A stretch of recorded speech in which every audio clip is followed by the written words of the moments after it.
We're counting down the 20 money-saving habits poor British families lived by to stretch a wage. In the back-to-back terraces of post-war Britain, a single pay packet had to cover rent, coal, food, and clothes, with precious little left over for waste. So families turned thrift into an art form, squeezing value from the very things we throw away today without a second thought. From the brown paper saved off every parcel to the wage, divided into tins the moment it came through the door. Each habit tells a story of discipline, pride, and quiet ingenuity. Some will sound unthinkable now.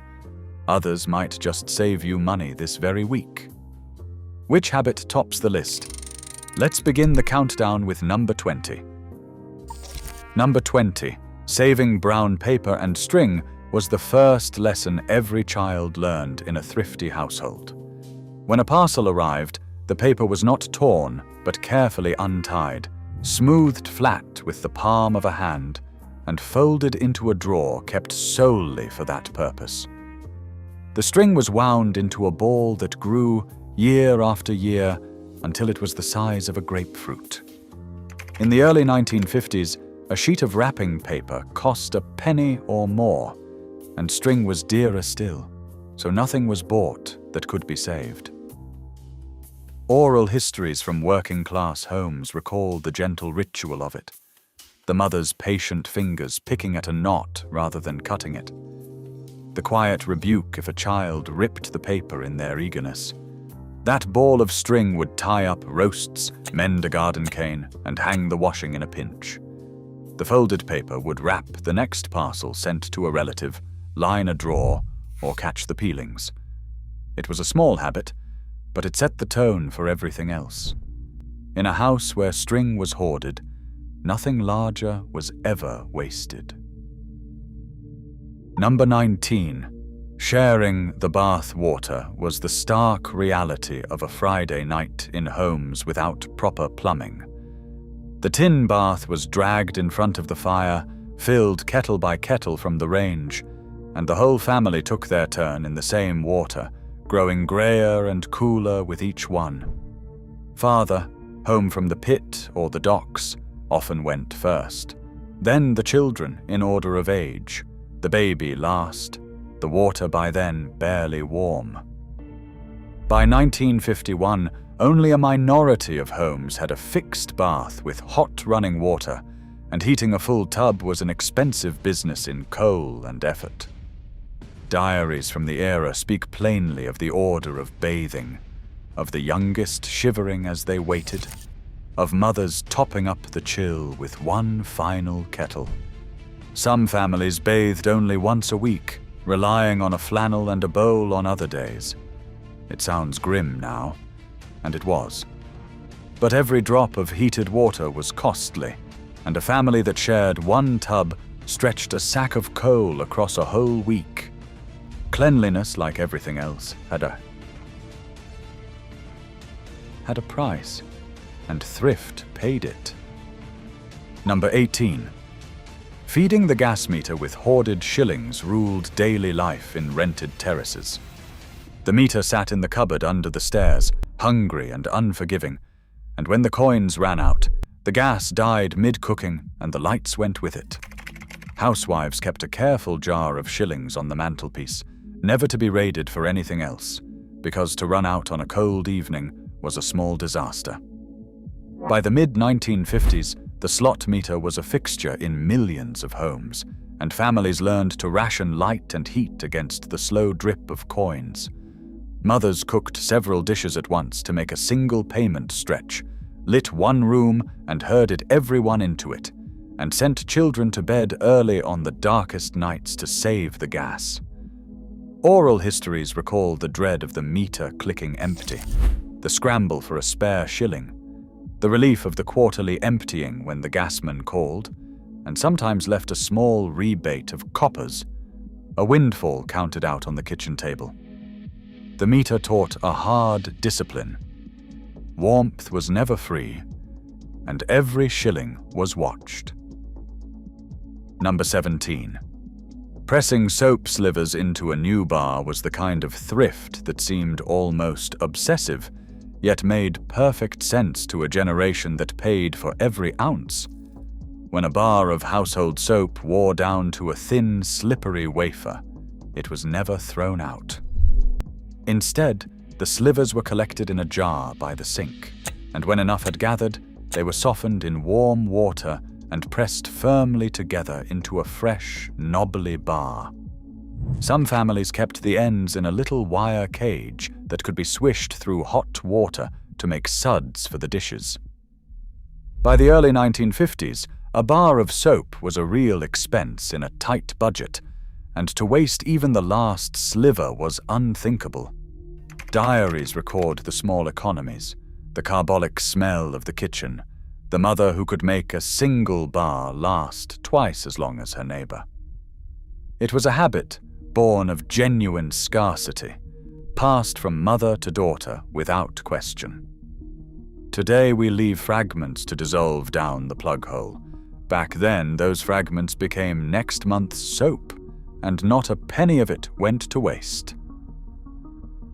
Number 16.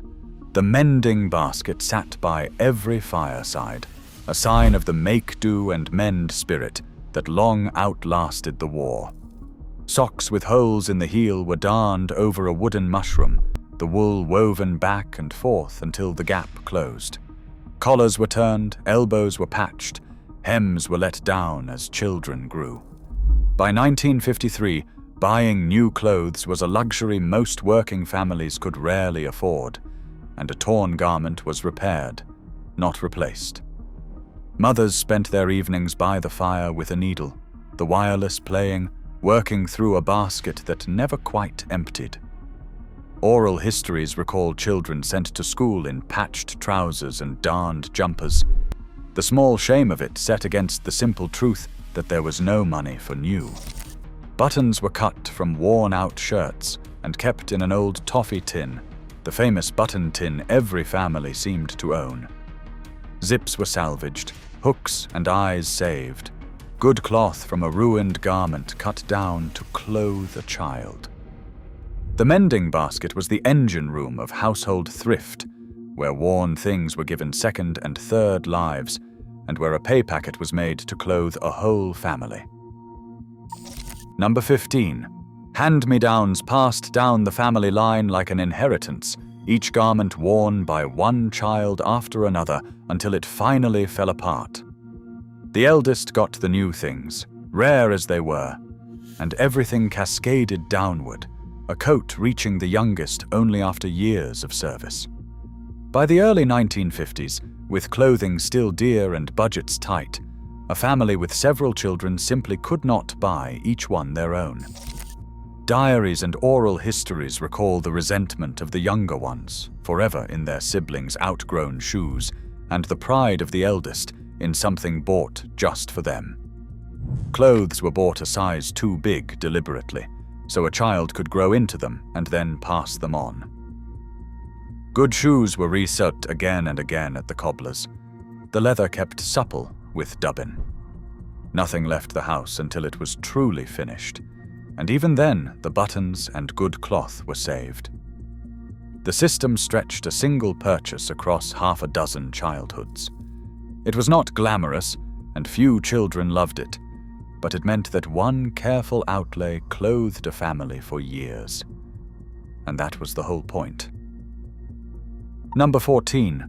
Lining worn shoes with cardboard was the quiet desperation behind many a respectable appearance. When the sole of a shoe wore through and there was no money for the cobbler, a child cut a fresh insole from a cereal box or a piece of cardboard each morning, slipping it inside to cover the hole. It kept the worst of the wet out, at least until the cardboard turned to mush in the rain. By the mid-1950s, a new pair of children's shoes could swallow a sizable chunk of the weekly wage, so shoes were patched, mended, and made to last far beyond their proper life. Oral histories recall the cold of a wet pavement felt through a worn sole, the daily ritual of cutting a new cardboard insert, the careful walking to keep dry feet. Parents stretched the cobbler's bill as far as it would go, paying for a risole only when there was simply no alternative. The cardboard trick fooled no one who looked closely, but it kept a child shod and at school. It was thrift at its sharpest edge, where pride and poverty met on a rainy morning at the front door. Number 13. Buying on tick at the corner shop kept many a family fed in the long days before payday. The shopkeeper kept a slate or a little notebook, marking down each loaf, each twist of tea, each tin, and the bill was settled in full when the wage came in on Friday. By the early 1950s, this informal credit was the backbone of working-class shopping, a system built entirely on trust and on the shopkeeper knowing every family on the street by name. Oral histories recall mothers sending children with a list and the careful words, "Put it on the book," and the quiet anxiety of a bill that grew too large before payday came. The corner shop was no charity, but it bent where it could, knowing that a family kept fed was a family that paid in the end. Mothers managed the slate like a tightrope, balancing what was owed against what was coming, never letting it run beyond what Friday could clear. It was a habit that smoothed the brutal gaps of weekly pay, turning the corner shop into a kind of bank for those who had no other. Trust was the currency, and a good name was worth keeping. Number 12. Unraveling old jumpers to re-knit the wool turned worn-out knitwear into something new and warm. When a jumper was too old to mend, it was carefully unpicked, the wool wound back into skeins, washed to take out the kinks, and knitted up again into mittens, socks, or a smaller garment for a child. By 1952, with wool still costly, this was simple common sense in any household where the women could knit, and most could. Diaries record the patient evenings of unraveling, the crinkled wool hung to dry, the satisfaction of a brand new garment made from something destined for the bin. Several old jumpers in different colors might be combined into a striped pullover, the mismatch worn with pride rather than shame. Knitting needles clicked by the fire most evenings, producing balaclavas for winter, school socks, and the endless darning wool. Patterns were swapped between neighbors and copied from the back pages of magazines. A single skein of new wool was a treat, eked out and combined with the salvaged. It was a craft, an economy, and a quiet pleasure all at once. And it meant that no scrap of good wool ever truly came to the end of its life. Number 11. Saving jam jars, tins, and bottles meant the household never bought a container it could make itself. Empty jam jars were washed and stored for the next batch of homemade jam or pickle, for storing nails and buttons, for the children's pocket money, for drinking glasses when the proper ones broke. Lever-lid tins held flour, sugar, and the precious tea.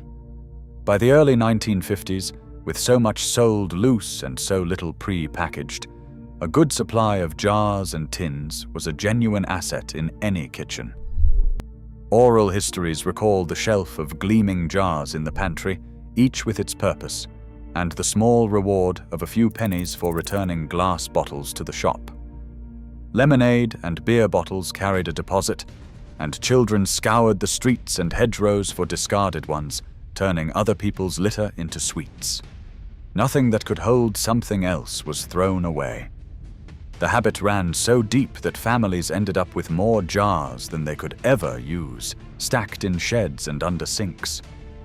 But in a world where every container had value, hoarding them was not clutter. It was sound housekeeping, and it saved a coin at every turn. Number 10. Newspaper did the work of a dozen shop-bought products in the thrifty home. It lit the fire, twisted into spills and knots beneath the kindling. It cleaned the windows to a streak-free shine, rubbed dry after a wipe of vinegar water. It wrapped the vegetable peelings, lined the floors on wash day, padded out worn shoes, and hung on a string behind the privy door for the obvious purpose. By the early 1950s, a daily paper cost only a penny or two, and once read, it began a long second life around the house. Diaries and oral histories recall the smell of newsprint and vinegar on cleaning day, the careful folding of squares for the outdoor lavatory, the fire laid with tightly rolled paper bricks soaked and dried to burn slow. Fish and chips came wrapped in it, the print said to add to the flavor. It mopped up spills, protected the table, ripened green tomatoes on the windowsill. A single newspaper was read, shared with a neighbor, then put to a dozen uses before it finally went up the chimney as flame. It cost almost nothing and replaced things that would have cost a great deal. Number 9. Paying into the weekly club was how families afforded the things that a single wage could never quite reach. A few pennies handed over each week to the Christmas club, the clothing club, or the boot club slowly built into a sum large enough for new shoes for the children or a goose for the table. By the early 1950s, these clubs were everywhere, run by the corner shop, the milkman, the co-op, or a trusted neighbor with a ledger.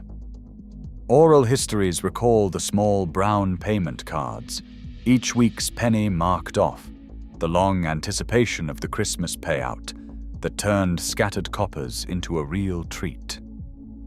The principle was simple and ironclad. A family could not save in a lump, but it could spare a few coins a week, and the weekly club turned that trickle into something solid. Diaries record the relief of the autumn shoe club paying out just as winter bit, the children newly shod for the cold. It was discipline made easy, saving made unbreakable, because once the money was in the club, it could not be raided for the gas meter. The weekly club was thrift's safety net, building small luxuries from pennies nobody would have missed. Number 8. Keeping an allotment turned a strip of council land into a second larder. A few shillings a year for the plot, a packet of seeds for pennies, and a working man's spare hours produced potatoes, cabbages, runner beans, onions, and rhubarb enough to feed the family through much of the year. By 1950, allotments numbered well over 1 million across Britain, a legacy of the wartime Dig for Victory campaign that thrift kept alive long after. Oral histories recall fathers heading to the plot after a full shift, children sent to dig potatoes or pick beans, the rows of glass jars filled with bottled fruit and chutney for the winter. The allotment shed, with its smell of earth and creosote, was a man's quiet kingdom. Surplus was swapped over the fence with neighbors, a glut of marrows traded for a basket of plums. A family with a good plot could cut its greengrocer's bill to almost nothing through the summer and autumn. The work was hard and the weather cruel, but the reward was fresh food at the price of effort alone. In a world of tight wages, the allotment was a working man's answer to the cost of feeding many. Number 7. Keeping a few chickens or joining a pig club brought protein within reach of families who could rarely afford the butcher. A handful of hens in the backyard, fed on scraps and a little meal, supplied fresh eggs daily and the occasional roasting bird, while neighbors clubbed together to fatten a pig on kitchen waste, sharing the meat when it was finally slaughtered. By the early 1950s, the wartime habit of keeping livestock at home lingered in towns and villages alike, a sensible answer to scarce and costly meat. Oral histories recall the children's job of feeding the hens, the warm egg fetched from the straw, the solemn day the pig was killed, and the whole street smelled of curing bacon. Nothing of the pig was wasted, the saying went, but the squeak. Eggs were preserved in water glass through the lean winter months, packed in a bucket to last when the hens stopped laying. The scraps that would have gone to waste fed the animals, and the animals fed the family. It was a closed circle of thrift, turning peelings and leftovers into eggs and meat, and it put food on the table that the weekly wage alone could never have bought. Number 6. Buying broken biscuits and stale bread was the smart shopper's secret to a fuller pantry. The grocer sold the broken ends and crumbs from the biscuit tins at a fraction of the price of whole ones, scooped into a paper bag and just as good crushed into a pudding base or eaten by children who cared nothing for a chipped edge. The day-old bread from the baker went for half price, perfect for toast, bread pudding, or fried slices. By the early 1950s, the canny housewife knew exactly when each shop marked down its leftovers and timed her trip accordingly. Oral histories recall the treat of a bag of broken biscuits, the lucky dip of finding a custard cream among the crumbs, the loaf bought cheap on a Saturday evening as the baker cleared his shelves. Bruised fruit and the outer leaves of vegetables were sold off cheap too, and a sharp eye could feed a family well on what others overlooked. There was no shame in it, only good sense. The food was perfectly sound, merely imperfect, and the saving was real. In a household counting every penny, the markdowns and the bargains were the difference between a bare table and a full one. Number 5.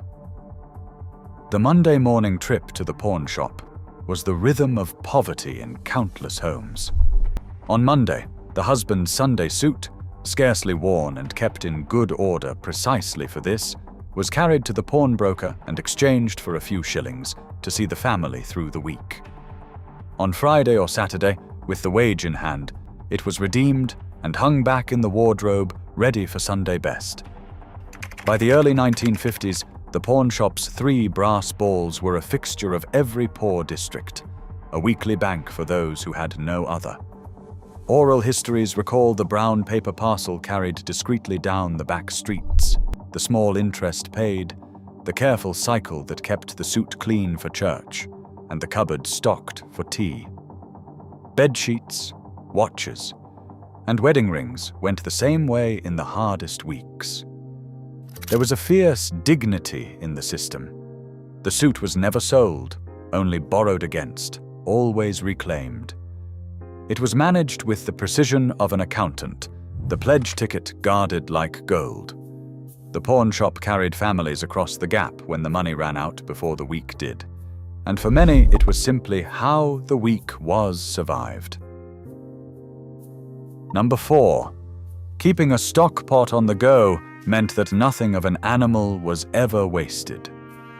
Bones from the Sunday joint, the carcass of a chicken, the trimmings and the gristle all went into a pot of water set to simmer slowly on the range, drawing out every scrap of goodness into a rich, savory stock. By the early 1950s, this was second nature in any household where meat was dear and bought rarely.